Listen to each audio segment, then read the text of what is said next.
সারা দেশে নির্বাচনের প্রাথমিক ফলাফল আসতে শুরু করেছে। আমাদের ধারণা রাত্রে 11টা পর্যন্ত হয়তোবা এটা একটা শেপ নিতে পারে। এখনই অগ্রিম কিছু বলা আমাদের জন্য সমীচীন নয়। দুপুরে অনেকে প্রশ্ন করেছিলেন যে আপনারা কতটা আসন প্রত্যাশা করেন।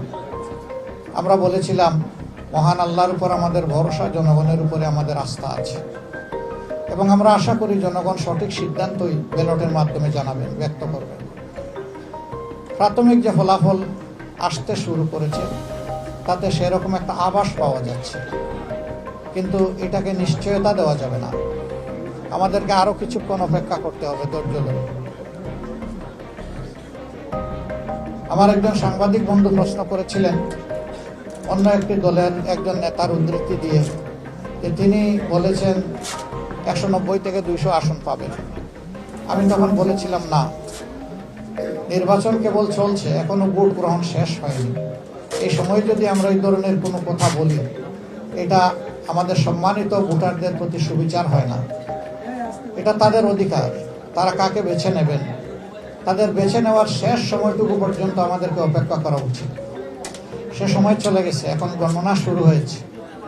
আস্তে আস্তে আপনাদের কাছেও বিভিন্ন জায়গা থেকে ফলাফল আসতে থাকবে, আমাদের কাছেও আসবে।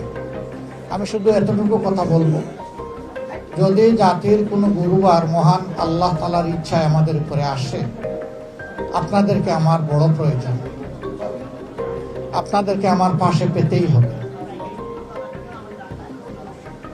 আপনারা যদি আমাকে সাহায্য করেন, আমাদেরকে সাহায্য করেন, তাহলে ইনশাআল্লাহ আমরা এ দেশ জাতির জন্য ভালো কিছু আশা করি করতে পারব। এই সাহায্যটা দুই ধরনের। আমাদের উপরে দায়িত্ব আসলে ইতিবাচক কাজগুলোকে যেমন তুলে ধরবেন, আমাদের ভুল হলেও আমাকে ছাড়বেন না, আমাদেরকে ছাড় দেবেন না। আপনারা যৌক্তিক সমালোচনা করবেন, ধরে দিবেন। আপনারা ধরে দিলেই বড় সাহায্যটা করা হবে।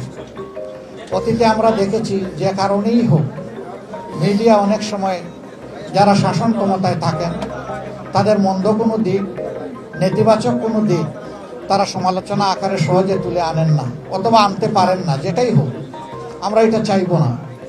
আমরা চাইবো আমাদের মিডিয়া জগৎ যেন এখানে পূর্ণ স্বাধীনতা ভোগ করে। তবে সে স্বাধীনতাটা হতে হবে আমার স্বাধীনতা, দেশের স্বাধীনতা রক্ষার জন্য।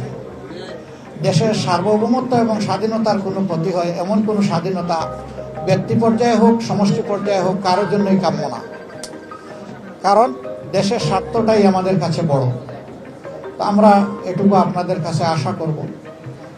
আর এ পর্যন্ত যে সমস্ত ফলাফল এসেছে, বেশিরভাগ জায়গায় লক্ষ্য করা যাচ্ছে যে আলহামদুলিল্লাহ আমাদের 11 দলীয় নির্বাচনী ঐক্যের যারা ক্যান্ডিডেট ছিলেন তারা এগিয়ে আছেন।